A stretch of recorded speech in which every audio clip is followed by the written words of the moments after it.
Cuán firme cimiento se ha dado a la fe.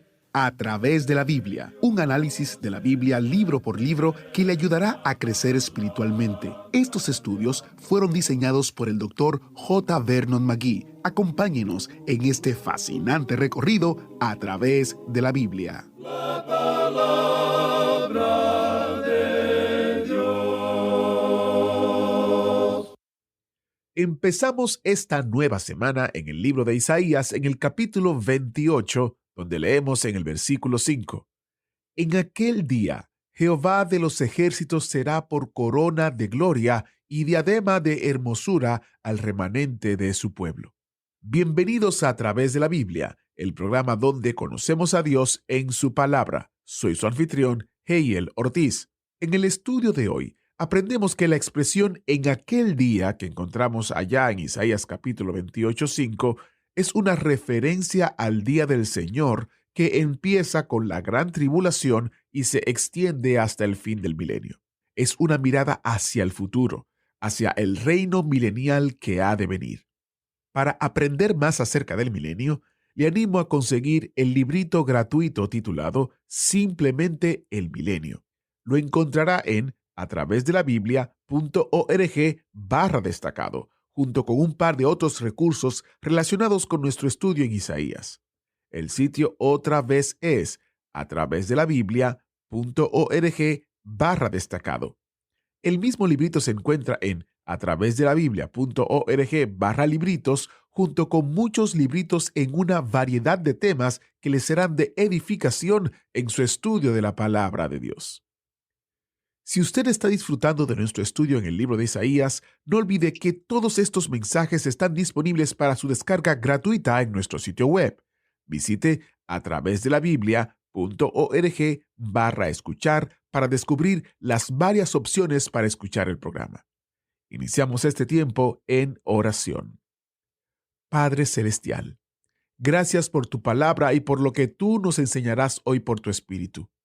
Ponemos nuestras vidas en tus manos ahora, sabiendo que todo el pasado se llevó a cabo como tú determinaste y que cada evento del futuro también se llevará a cabo ya como has determinado. Sabemos que contigo todo resulta para nuestro bien y para tu gloria. En el nombre de Jesús oramos. Amén. Con nosotros, nuestro maestro Samuel Montoya y el estudio bíblico de hoy. Como indicamos en nuestro programa anterior, amigo oyente, comenzamos con el capítulo 28 de Isaías, una nueva sección en este libro. Ya hemos observado las profecías en los capítulos 24 al 27, que eran completamente en el futuro, es decir, en su gran mayoría. Y luego aquellas que tenían que ver con los castigos o juicios, las cargas para el futuro inmediato de aquel día, que fueron cumplidas en su gran mayoría. Ahora Isaías habla decididamente de ambas cosas, del futuro inmediato y también de las cosas del futuro lejano. Estas cosas son aún más allá del día en el cual nos encontramos hoy. Ahora encontramos una combinación de estas cosas en el nuevo capítulo que hemos comenzado a estudiar. Y esta sección se dirige hasta el capítulo 35, sección en la cual usted tiene cosas inmediatas y distantes que han sido unidas de una forma maravillosa, lo cual ilustra el presente y también ilustra el futuro. Aquí encontramos aquello que ya ha sido cumplido y aquello que aún tiene que cumplirse. Hemos mencionado ya con anterioridad que aquí vamos a ver 6 ayes. El primer ay que se menciona fue contra el reino del norte, llamado aquí Efraín. Y vimos que Efraín e Israel son sinónimos para las 10 tribus del norte. Fue Asiria la nación que atacó al reino del norte y los llevó a sus pobladores a la cautividad. Ahora el profeta Isaías comienza hablando del futuro. El versículo 5 comienza diciendo, en aquel día. Ahora, ¿en qué día? Bueno, ya hemos dicho que eso se refiere al día del Señor.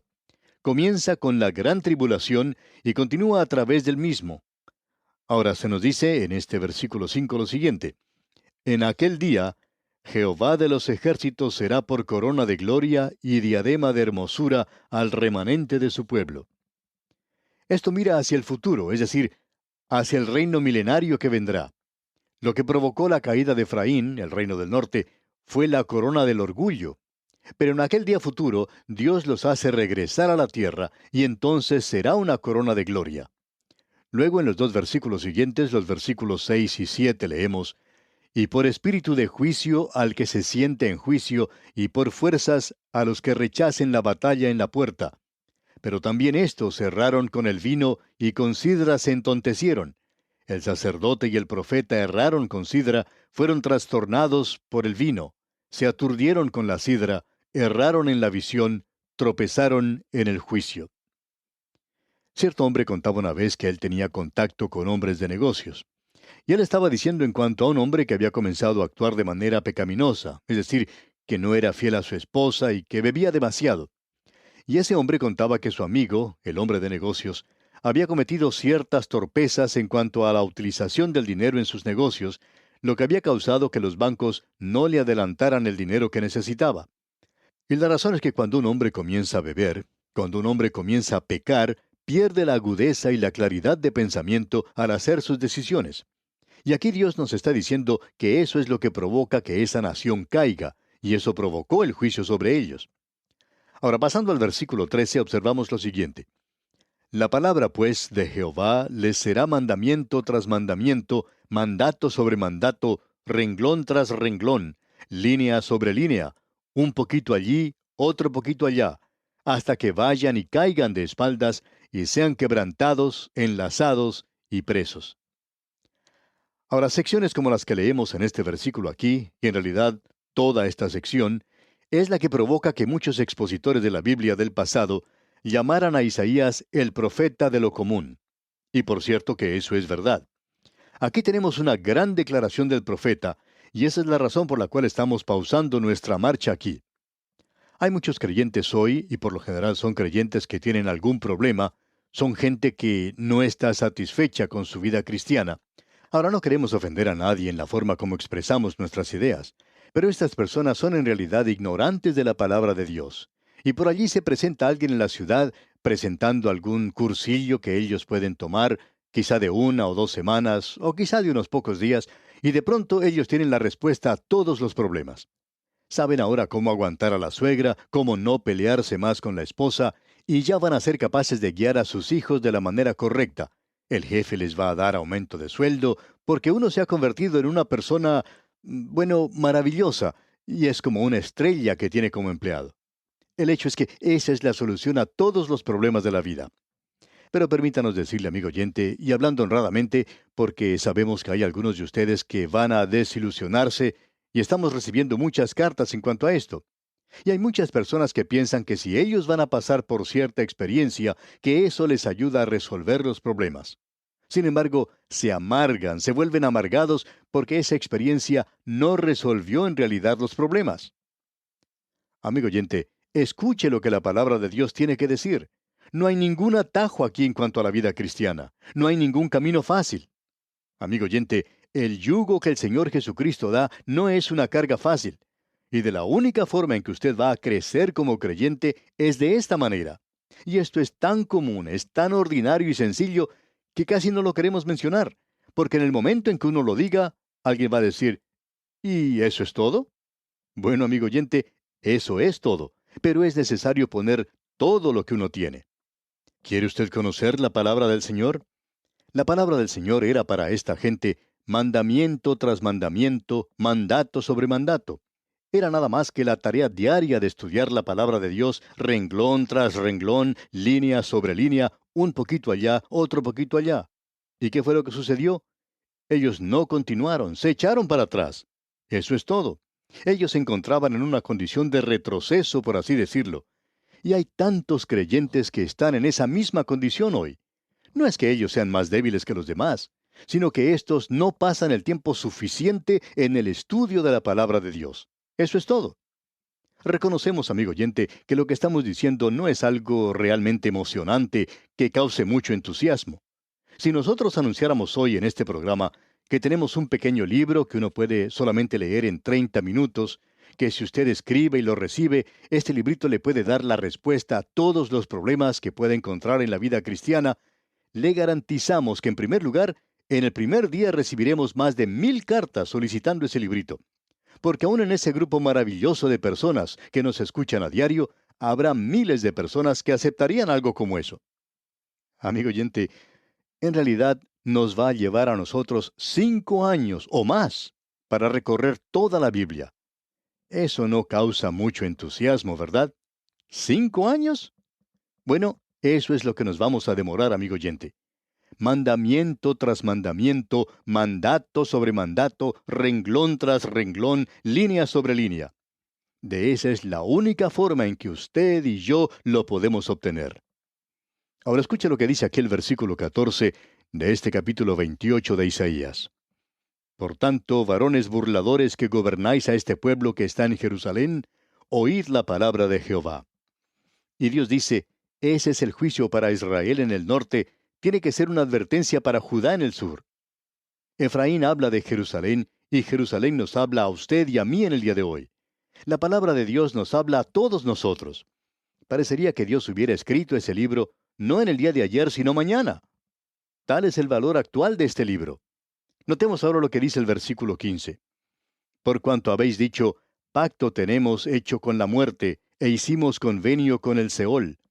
Cuando pase el turbión del azote, no llegará a nosotros, porque hemos puesto nuestro refugio en la mentira, y en la falsedad nos esconderemos. ¿Cuál es ese pacto con la muerte y con el Seol? Daniel dice que esta gente va a realizar un pacto con el príncipe que vendrá, el anticristo, el hombre de pecado, el hombre impío, el rey despreciable que vendrá. Ese es Satanás, ese hombre, la bestia del mar y la bestia de la tierra. Ese es el cuadro que tenemos aquí. Y en el versículo 16 leemos, por tanto, Jehová el Señor dice así, He aquí que yo he puesto en Sión por fundamento una piedra, piedra probada, angular, preciosa, de cimiento estable. El que creyere, no se apresure. ¿Cuál es la respuesta aquí que se puede dar hoy a la falsedad de las vidas, a la decepción que existe en todas partes hoy y que continuará creciendo hasta el momento de ese período de la gran tribulación? ¿Cuál es la respuesta? Bueno, Dios ya ha dado la respuesta. Es un fundamento, es una piedra viva, es una piedra de ángulo, preciosa, fundamento seguro. Y aquel que cree en esto no tiene por qué apresurarse. Puede descansar en él. El apóstol Pedro lo dice con toda claridad allá en su primera epístola, capítulo 2, versículos 6 al 8. Dice él, por lo cual también contiene la Escritura, He aquí pongo en Sión la principal piedra del ángulo, escogida, preciosa, y el que creyere en él no será avergonzado. Para vosotros, pues, los que creéis, él es precioso. Pero para los que no creen, la piedra que los edificadores desecharon ha venido a ser la cabeza del ángulo, y piedra de tropiezo y roca que hace caer, porque tropiezan en la palabra, siendo desobedientes, a lo cual fueron también destinados. Simón Pedro nos muestra con toda claridad que esa piedra de la cual estamos hablando es Cristo Jesús. Y llegamos ahora a una sección en el libro de Isaías, donde Dios dice que para esta gente el juicio o el castigo vendrá en una forma gradual. Creemos que viene en esa forma hoy. Hay veces en que nos llega de pronto, de repente. ¿Y qué puede ser peor que un juicio repentino? Bueno, lo que es peor es algo que viene de forma gradual, tan gradual que uno ni siquiera se da cuenta. Y en el versículo 17 de este capítulo 28 de Isaías, leemos, Y ajustaré el juicio a cordel, y a nivel la justicia, y granizo barrerá el refugio de la mentira, y aguas arrollarán el escondrijo. Y luego dice en el versículo 20, La cama será corta para poder estirarse, y la manta estrecha para poder envolverse. Quizá usted alguna vez ha ido a un hotel a pasar la noche, y encuentra que las mantas de la cama no son lo suficientemente largas, no alcanzan a cubrirle los hombros, y si uno hace eso, pues entonces los pies se quedan por fuera. Y uno se encuentra en una cama muy corta, los pies quedan fuera de ella, o si no es eso, uno tiene que dormir entonces acostado de una forma diagonal. Y eso no es bueno, ¿verdad? Dios dice, yo les doy a ustedes una cama corta, la manta no va a ser suficiente. Y de allí en adelante comenzará el juicio de Dios, y el de ellos les llegó. Bueno, en ese instante se encontraban a unos 100 años antes del juicio, pero finalmente les llegó. Y en los versículos 23 al 29 tenemos lo que podríamos decir es casi la parábola del trigo y la cizaña. Y allí se nos habla de diferentes clases de grano y de las diferentes formas de trillarlo. Hay granos que son duros y otros que son blandos, y uno tiene que tratar a cada uno de una forma diferente. En el versículo 28 de este capítulo 28 leemos: El grano se trilla, pero no lo trillará para siempre, ni lo comprime con la rueda de su carreta, ni lo quebranta con los dientes de su trillo. Uno tiene que tener cuidado con los granos que son blandos. Aquí se mencionan varios: el eneldo, el comino, el trigo, etc. Y todos son diferentes. Isaías dice que de esa manera es como juzga Dios. El juicio es en la cosecha. El individuo o la nación determinará en realidad el carácter de juicio que caerá sobre ellos. Es decir, que si usted es duro y resiste a Dios, usted es un grano duro. Si usted es lo suficientemente duro como para quebrarse, entonces el juicio de Dios va a ser muy severo para usted. Cierto hombre contaba en una ocasión diciendo que él había perdido a su esposa y a sus 2 hijos. Cuando él se dio cuenta de lo que estaba sucediendo, dijo: Dios tuvo que derribarme 3 veces, porque yo era un pecador empedernido, y entonces me pude dar cuenta de lo que estaba haciendo. Dios lo puede tratar a usted de esa manera, amigo oyente, y si usted es duro, entonces Él le juzgará duramente también. El Señor Jesucristo dijo lo siguiente allá en el Evangelio según San Mateo, capítulo 13, versículo 30. Él dijo: Dejad crecer juntamente lo uno y lo otro hasta la siega, y al tiempo de la siega, yo diré a los segadores: Recoged primero la cizaña y atadla en manojos para quemarla, pero recoged el trigo en mi granero. Y en este mismo Evangelio él dice que enviará el Hijo del Hombre a sus ángeles, y recogerán de su reino a todos los que sirven de tropiezo y a los que hacen iniquidad, y ellos serán juzgados. ¡Cuán tremendo es todo esto, amigo oyente! Usted que no es salvo, será quien determine su propio juicio y castigo, porque su corazón se ha endurecido. Si usted escucha lo que estamos diciendo hoy, entonces el Señor le podrá colocar a usted donde se encuentra el trigo. Y llegamos ahora al capítulo 29, donde tenemos las profecías en cuanto a Jerusalén, que comienzan con el futuro inmediato y continúan a través del reino.